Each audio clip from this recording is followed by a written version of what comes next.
The stars looked cold and distant from the bridge of the Pathfinder. Commander Jack Preston stood with his hands clasped behind his back, watching the main screen as their ship approached the massive space station that served as headquarters for the Galactic Council. Even from this distance, the structure was impressive. A gleaming wheel of metal and light that dwarfed any human construction. "Receiving docking instructions, Commander," said Lieutenant Greg Wilson from the communications station. "They're assigning us to the auxiliary dock." Again. Jack nodded, unsurprised. For 3 years since humanity's first contact with the galactic community, this had been the pattern. Earth ships were directed to secondary docks, Earth representatives seated at the back of meeting halls, and human concerns placed at the bottom of every agenda. "Standard procedure for primitives like us," he said with a tight smile. "Bring us in, Lieutenant Harris." The pilot, Susan Harris, guided their ship toward the smaller, less prestigious docking ring, where cargo vessels and ships from other developing species were typically housed. The Pathfinder was humanity's most advanced vessel, the pride of Earth's fleet, yet here it was treated like a delivery truck. "You'd think discovering faster-than-light travel would earn us some respect," said Dr. Olivia Martinez as she joined Jack on the bridge. As the ship's lead scientist, she felt the dismissal of human achievements more keenly than most. The Zethari only achieved FTL 2 centuries before us, but they're treated like senior members. The Council species measure civilization in millennia, not centuries, Jack replied. To them, we're still figuring out how to make fire. The ship docked with a gentle thud. Through the viewport, Jack could see other vessels, sleek craft from dozens of alien cultures, most barely acknowledging the human ship. A few curious onlookers stared briefly before continuing with their business. "Ambassador Lane's message says we should proceed directly to the lower council chamber," Greg reported, checking the incoming communication. "Our presentation has been allotted 15 minutes. Jack frowned. "We were promised 30 minutes to present our deep space findings. Reduced to accommodate more pressing matters," Greg agreed, his voice bitter. Jack looked at the assembled bridge crew. 12 men and women who represented the best of humanity. They had spent 6 months exploring the uncharted regions beyond the Perseus Arm, discovering resources and anomalies that should have been of significant interest to the Council. Yet their findings were being treated as a minor footnote. "Let's not waste their precious 15 minutes then," Jack said. "Dr. Martinez, Lieutenant Wilson, you're with me. The rest of you, shore leave by rotation. Don't wander too far. These proceedings rarely last long when humans are involved." As they prepared to disembark, Jack felt the familiar burn of frustration. Humanity had overcome incredible odds to reach the stars, united Earth in ways previously thought impossible, and developed technologies that should have impressed even advanced species. Yet the galactic community treated them like children who had wandered into an adult conversation. In the station's enormous central atrium, representatives from 24 species moved about their business. The towering Varroks with their crystalline exoskeletons, the floating Medusan diplomats confined to special gravity fields, the insectoid Terathy moving in perfect coordination, all of them part of a complex political ecosystem that had functioned for thousands of years before humans arrived. And all of them willing to continue functioning without human input. "Commander Preston," called a voice. Jack turned to see Ambassador Lane, Earth's official representative, hurrying toward them. Her expression was apologetic before she even reached them. "I'm afraid there's been another schedule adjustment." Jack exchanged glances with Olivia. They both knew what was coming. "How long do we have now?" he asked quietly. 5 minutes, Lane replied. "And they've moved us to the end of the session." The message was clear. The galaxy had more important matters to address than listening to humans. Jack Preston's 5 minutes before the lower council had come and gone with barely a polite nod from the gathered representatives. Their findings, unusual energy signatures from the edge of known space, were dismissed as measurement errors typical of developing species equipment. Now, 3 weeks later, The Pathfinder sailed through the darkness beyond authorized exploration zones. Jack knew they were breaking protocol, but the dismissal of the Council had only strengthened his resolve. Approaching the anomaly coordinates, Susan announced from her pilot station. Dropping to sublight speed in 3, 2, 1. The stars streaked back into tiny points of light as the ship decelerated. Before them stretched a region of space that seemed darker than normal, not just empty, but somehow consuming the light around it. "I've never seen readings like these," Olivia said, staring at her science console. Her fingers danced across the controls, adjusting sensors to capture more data. "It's as if something is feeding on the energy of space itself." Jack moved to stand beside her. "Is it natural?" "No." Her voice was firm. "These patterns are too regular, too precise. This is either a completely unknown cosmic phenomenon or it's artificial." Jack finished. Lieutenant Harris called out from her station. "Commander, I'm detecting the structure. Dark mass at coordinates 227 to 184,003. On the main view screen, the computer enhanced the image, revealing what appeared to be an enormous construct, angular and black, absorbing rather than reflecting light. It hung motionless against the backdrop of stars, a geometric shape that couldn't possibly be natural. "Size estimate?" Jack asked, his mouth suddenly dry. "Approximately 340 kilometers across at its widest point," Greg replied from his station. "It's bigger than any Council structure I've ever heard of." Olivia's sensor equipment chirped with new data. "I'm detecting faint energy pulses. They match the pattern of the anomalies we recorded earlier, but much stronger. Whatever this thing is, it's waking up." Jack felt a chill run down his spine. "Are there any records of structures like this in the Council database?" Greg shook his head. "Nothing that matches. There are legends, though.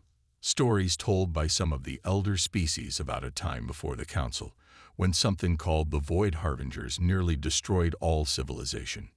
"Myths and children's tales," said Lieutenant Ryan Bishop from Security. "The Council scientists don't take them seriously." "The Council dismisses a lot of things they should pay attention to," Jack replied, his eyes fixed on the massive structure. "Olivia, any signs of current activity beyond those energy pulses?" "No, but..." She paused as new data flowed across her screen. "Wait, I'm detecting similar energy signatures in 7 other locations, all at extreme sensor range. They're fainter, but growing stronger." Jack's decision was immediate. "Record everything. Full sensor sweep, all frequencies. I want detailed scans of that structure." For 6 hours, they observed the ancient construct. The energy pulses grew stronger and more frequent. Occasionally, sections of the massive structure shifted position, rearranging themselves like pieces of a complex puzzle coming together. "It's preparing for something," Olivia said after analyzing the patterns. "Based on the increasing energy output, I'd estimate we have months, maybe a year before it reaches full activation." "And the other 7 locations?" Jack asked. "Similar progress. They're synchronized, Commander. Whatever these things are, they're working together." Jack stared at the dark structure. "The Void Harbingers," he murmured. "Not just stories after all." As they prepared to depart, a sudden energy surge rippled from the structure. The Pathfinder shuddered as if struck by a physical blow. "What was that?" Jack demanded, grabbing a console to steady himself. Olivia's face had gone pale. "It scanned us, Commander. Whatever intelligence controls that structure, it knows we're here now." "Set course for Council space," Jack ordered. "Maximum speed. We need to warn them." "They didn't listen to us before," Greg reminded him. Jack's expression hardened. "Then we'll make them listen. Because if I'm right about what we found, the entire galaxy is in danger." As the Pathfinder accelerated away, none of them saw the tiny mote of darkness that attached itself to their hull, a seed of the void, hitching a ride toward the heart of civilization. The upper Council chamber was even more impressive than Jack had imagined. A vast dome of translucent material showed the stars beyond, while 53 representatives of the most powerful species in the galaxy sat in tiered rings around a central speaking platform. Jack stood on that platform now, feeling small. The Pathfinder had raced back to Council space, pushing its engines beyond safety limits. They had demanded an emergency session, citing a threat to all civilization. "Commander Preston," began Counselor Vexarn, a tall being with iridescent skin who led the security committee. "You claim to have found evidence of the Void Harbingers, a mythological threat from our distant past." "Not mythological," Jack said firmly. "We recorded detailed scans of one of their structures. The energy signatures match descriptions in your oldest records." He gestured, and Olivia sent the data to the Council's central system. Images of the dark structure appeared above the platform, rotating slowly. "These could be any number of cosmic phenomena," said Counselor Genta, her 6 eyes blinking in a pattern that conveyed skepticism. "Dark matter concentrations often form unusual structures." "Dark matter doesn't pulse with increasing energy," Jack countered, "or scan passing ships." A murmur passed through the chamber. Jack pressed his advantage. "We detected 7 more similar structures, all showing signs of activation. According to the historical accounts we accessed, this matches the pattern from the last Harbinger awakening, over 20,000 years ago." Counselor Vexarn's skin darkened with what Jack had learned was irritation. "Commander, those accounts are fragmentary at best. They come from a time before proper scientific record-keeping. Yet they describe exactly what we found," Jack insisted. "The Pathfinder sensors recorded energy patterns consistent with what your ancestors called void manipulation, the ability to control the fabric of space itself." The highest-ranked counselor, an ancient being named Galthor, whose species had been among the founders of galactic civilization, leaned forward. "You traveled beyond authorized exploration zones to gather this data. This is a serious violation of Council directives." Jack felt frustration rising. "With respect, Counselor, that's hardly the most pressing issue right now." "It speaks to your reliability as a witness," Galthor replied coldly. "Humans have consistently demonstrated impulsive behavior and disregard for established procedures." Greg Wilson stepped forward beside Jack. "We brought this information to you despite knowing we'd face penalties. Doesn't that tell you how serious we believe this threat is?" Olivia joined them, adding, "The energy output from these structures has increased by 18% in just the 3 weeks since our discovery. At this rate, they'll reach critical activation within months." The council members exchanged glances. Jack could see they were uncomfortable, but not convinced. "We will analyze your data," Vexarn finally said. "Our scientists will determine if there is any cause for concern." "By then it might be too late," Jack warned. "We need to send investigation teams to all 8 locations immediately." "You presume to dictate council actions." Galthor's voice had dropped dangerously low. "This is precisely the arrogance that makes your species difficult to work with, Commander." Before Jack could respond, an aide hurried to Vexarn and whispered something. The counselor's skin paled to a sickly hue. "We've lost contact with the research outpost in the Delton sector," Vexarn announced. "All communications ceased approximately 1 hour ago." Jack felt a chill. "Where is the Delton sector in relation to the structures we found?" Olivia quickly checked her datapad. "The nearest of the 8 structures is less than 2 light-years from Delton. A communication outage could have many causes," Genta said, but her voice lacked conviction. "Send a ship to investigate," Jack urged, "and prepare your defenses. If I'm right about what's happening." "You are dismissed, Commander Preston," Galthor interrupted. "The Council will address this matter as we see fit. Your ship is confined to port pending review of your unauthorized expedition." As guards moved to escort them out, Jack called back, "Check your oldest records. Look for references to darkness that consumes light and life. The Harbingers won't stop with 1 outpost." The massive doors closed behind them with a final sounding thud. "They're not going to do anything, are they?" Greg asked quietly. Jack shook his head. Not until it's too obvious to ignore. And by then it might be too late. Olivia finished grimly. 3 days after their dismissal from the council, Jack paced the bridge of the Pathfinder. The ship remained locked in its docking bay, a security field preventing departure. Through the viewports, he could see increased military activity, council warships moving with urgent purpose. "They know something's wrong," he said. "Look at the patrol patterns." Olivia nodded. 4 more outposts have gone silent. The council is finally sending investigation teams. "Too little, too late," Greg muttered from his station. "Commander, I've been monitoring comm traffic. There's a special session happening right now, but they didn't invite Earth representatives." Jack slammed his fist against the wall. Damn their arrogance. We're sitting here with more information about the Harbingers than anyone, and they're still shutting us out. The ship's communication system chimed. "Incoming transmission from Deep Space Monitoring," Susan announced. "It's on all frequencies. Emergency broadcast."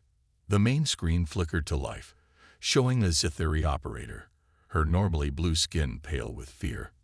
"This is an emergency alert to all vessels. Barilon Prime is under attack by unknown forces. Defenses have failed. Evacuation protocols air." The transmission cut to static, then briefly showed a glimpse of chaos. Buildings crumbling as darkness seemed to flow through the streets like liquid. Then nothing. Silence fell over the bridge. Barilon Prime was no outpost. It was a major council world with a population of billions. "That's it," Jack said, his voice deadly calm. "We're leaving. Now." The security field. Greg began. "Can be disrupted," Jack finished. "Susan, remember that fluctuation we discovered in the council's field generators last year?" The pilot smiled grimly. "The one we were told was irrelevant, because no one would be foolish enough to try escaping from council space." "Yes, sir." "Exploit it. Get us out of here." Within 20 minutes, alarms were blaring across the station as the Pathfinder slipped through a momentary gap in the security field and accelerated away. "Setting course for Barilon Prime," Susan announced. "Belay that," Jack ordered. "We're not rushing into a battle we don't understand. Set course for observation point Alpha near the system edge. We need to see what we're dealing with before we engage." When they arrived, Barilon's sun appeared normal, but the once vibrant green planet was surrounded by a swirling cloud of darkness. Occasional flashes of energy punctuated the darkness where remaining defense platforms fought a losing battle. "Get me readings," Jack ordered. Olivia worked her instruments. "It's the same energy signature as the structures, but more active, more hungry. It's consuming matter and energy alike. The darkness isn't just destroying the planet. It's eating it." "Any response to our hails?" Jack asked Greg. "Nothing from planetary authorities. I'm picking up scattered distress calls from ships trying to escape. The Harbingers are allowing some to flee." "Why let any escape?" Ryan wondered from his security station. Jack's expression darkened. "Terror spreads faster than any attack force. They're creating panic." He made a quick decision. "Move us in closer, but stay at the edge of the conflict. I want visual records of everything. And scan for any ships in distress that we might help." As they approached, the horror became clearer. Council warships, far more advanced than the Pathfinder, fired weapons that simply disappeared into the darkness with no effect. Meanwhile, tendrils of void reached out, touching ships that then crumbled inward like paper being crushed. "Their technology isn't working against this," Olivia observed. "The Harbingers operate on principles that bypass conventional defenses." Jack watched intently. "Look at the pattern of the attack. It's not random. They're targeting command centers and weapon emplacements first." "Military strategy," Ryan noted with surprise. "These aren't mindless destroyers." "No," Jack agreed. "They're intelligent and methodical, which means they can be understood. And what can be understood can be fought. A small transport ship, engines failing. drifted toward their position. "Survivors approaching," Susan reported. 53 life signs. "Bring them aboard," Jack ordered, "and prepare to withdraw. We've seen enough." As the Pathfinder maneuvered to rescue the survivors, Jack stared at the dying planet, his mind racing. The Council's most powerful defenses had failed completely. But in that failure, he had seen something everyone else had missed, a pattern that might offer humanity's only chance against the darkness. The Pathfinder's mess hall had been converted to accommodate the Barillon survivors. They were a mixed group: Zetheri administrators, Medusan engineers, and even a junior council representative named Lyrton. Jack watched them from the doorway, noting their shock and grief. "How are they doing?" he asked Dr. Alan Foster, the ship's medical officer. "Physically, they'll recover," Alan replied quietly. "Mentally, they just watched their world die." Jack nodded grimly. "I need to speak with them, especially Counselor Lyrton." He entered the room, conversation stopping as the aliens recognized the human commander. Some expressions showed gratitude, others suspicion. "I'm Commander Preston," he began. "You're safe aboard the Pathfinder, and we'll transport you to the nearest secure council facility. But first, I need your help understanding what happened on Barillon." Lyrton stepped forward, his crystalline exoskeleton dulled with stress. "Why should we share information with you? Your ship escaped confinement. You're operating illegally." "Because we warned the Council about the Harbingers weeks ago," Jack replied evenly. "And because right now we might be the only ones who can stop them." This caused a stir among the survivors. A female Zetheri engineer pushed to the front. "You knew about these things," she demanded. "How?" Jack explained their discovery of the ancient structures and the Council's dismissal of their findings.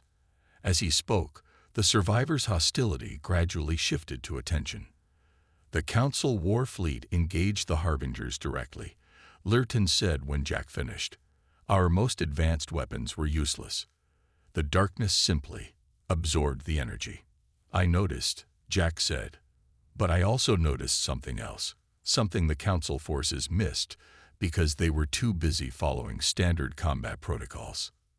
He moved to a display screen and brought up the sensor recordings they'd made of the attack. "Look here and here," he said, highlighting sections where the darkness had momentarily recoiled. "The Harbingers aren't invulnerable. They have weaknesses." The Zetheri engineer studied the footage. "Those are minor maintenance vessels. Their systems are nothing special." "Exactly," Olivia said, joining them.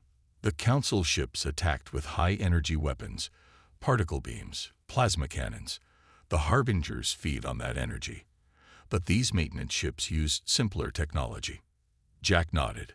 "The Council's greatest weakness is their technological orthodoxy. They've been developing the same weapon systems for thousands of years, just making them more powerful. The Harbingers evolved specifically to counter those systems." He turned to face the survivors. "Humans are newcomers. Our technology developed independently. We approach problems differently." Lyrton's crystalline features shifted in what Jack had learned was skepticism. "Your weapons are primitive compared to Council technology." "Primitive doesn't mean ineffective," Jack countered. "It means different. The Harbingers evolved to fight your civilization, not ours." Olivia brought up new displays showing analysis of the dark energy. "The Harbingers manipulate quantum fields to absorb energy and break molecular bonds. But this manipulation requires precise control. When that control is disrupted—" She highlighted footage of a maintenance vessel accidentally releasing coolant near a tendril of darkness. The darkness had briefly scattered before reforming. "Simple chemical reactions," Jack said. "Physical disruptions. Technologies the advanced species consider obsolete. These are our advantages." The Zetheri engineer's skin brightened with sudden understanding.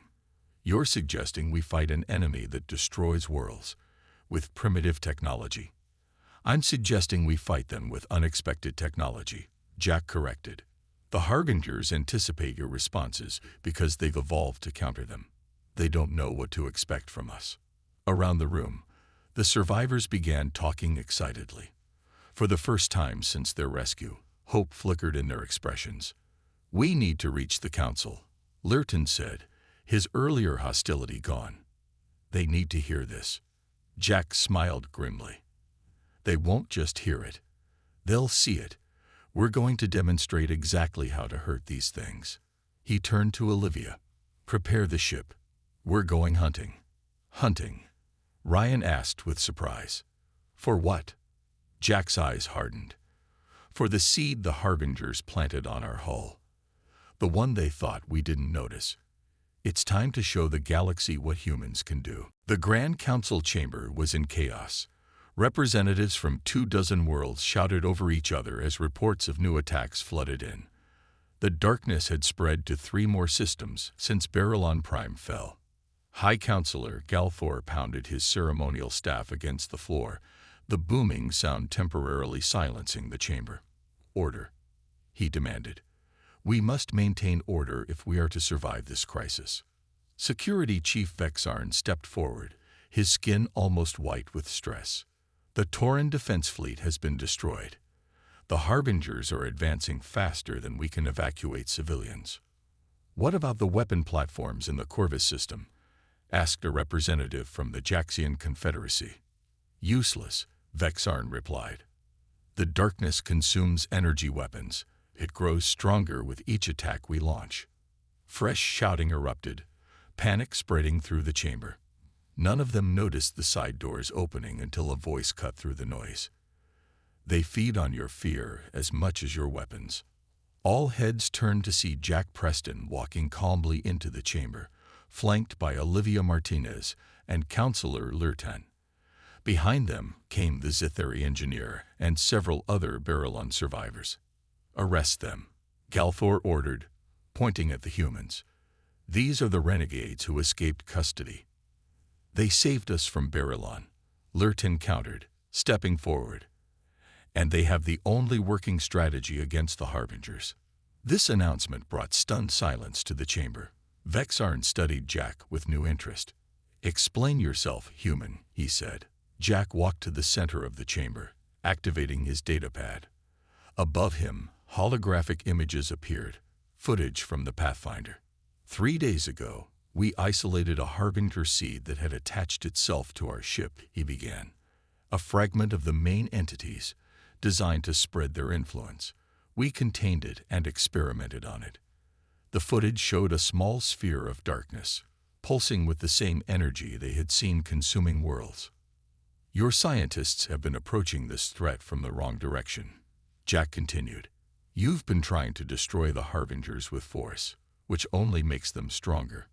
He gestured, and the footage changed to show the contained darkness recoiling from various substances. "The Harbingers manipulate quantum fields, but their control isn't perfect. It can be disrupted.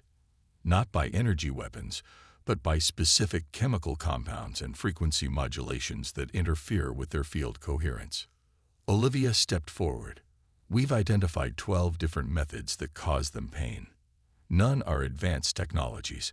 In fact, most are considered obsolete by Council standards." Murmurs spread through the chamber. Galthor's expression remained skeptical. "If this is true, why would such simple measures work when our most advanced systems fail?"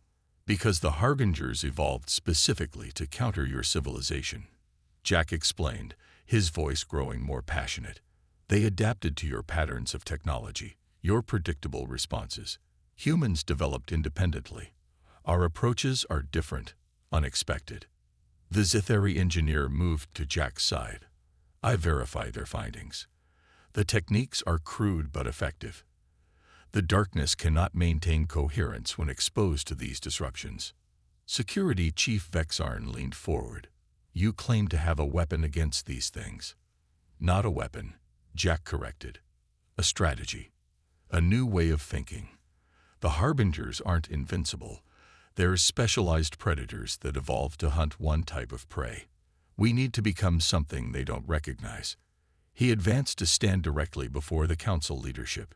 "Your civilization has spent millennia perfecting the same technologies, following the same patterns. That's your strength, but also your vulnerability. Humans are adaptable.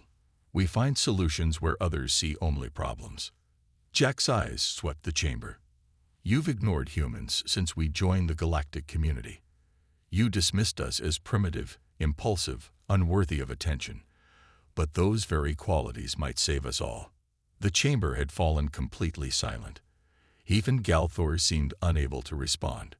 The Harbingers have attacked 6 worlds since Barilon, Jack said quietly. While you've been arguing about evacuation priorities, we've been developing countermeasures. Now you have a choice. Continue following the same failed approaches, or listen to the species you've been ignoring. After a long moment, Vexarn spoke. What do you propose, Commander Preston? Jack smiled grimly. Something the Harbingers will never expect. A plan so unconventional, only humans could have conceived it. 3 months after Jack Preston's dramatic appearance at the council chamber, the war against the Void Harbingers had transformed. What began as a desperate last stand had become a coordinated counteroffensive unlike anything the galaxy had seen before. Jack stood on the bridge of the Council flagship Unity, a vessel that represented something entirely new, a fusion of technologies from a dozen different species, built around principles that humans had pioneered. The sleek Medusan navigation systems worked alongside Earth-designed chemical dispersal units. Zetheri energy modulators powered Jaxian disruptor fields. Status report, Jack called out, watching as the fleet approached the largest concentration of Harbinger forces. Fleet is in position, reported Admiral Vexarn, who now served as Jack's second-in-command. All ships report green status on the disruption systems. Jack nodded. Begin Phase 1. Across the formation, smaller vessels moved forward, releasing clouds of specialized compounds, chemicals that interfered with the Harbinger's quantum field manipulation. Where once the darkness had simply absorbed attacks, now it writhed and recoiled from these simple substances. They're responding as predicted, Olivia said from her station. The primary mass is breaking into smaller entities to evade the chemical attack. Phase 2, Jack ordered. From the rear of the formation, Council ships equipped with modified frequency generators activated, sending precisely calibrated waves through space. Not powerful energy weapons that the Harbingers could feed upon, but subtle vibrations that disrupted their ability to maintain cohesion. On the main view screen, Jack watched as the massive cloud of darkness began to fragment, tendrils flailing as if in pain. They're trying to adapt, Greg warned from communications. Energy signature is changing. They always adapt, Jack replied calmly. That's why we keep changing too. Phase 3. This was the most unconventional part of the strategy, a tactic so bizarre that even Jack had doubted it until they tested it. From the center of the formation, ships began broadcasting Earth music across all frequencies. The seemingly random patterns of sound waves created interference that the Harbingers couldn't predict or counter. The darkness convulsed, its cohesion failing further. They're retreating, Vexarn announced, his skin glowing with the Zetheri equivalent of excitement. Another victory. Jack shook his head. Not a victory yet. Just another step. Push forward. Don't let them regroup.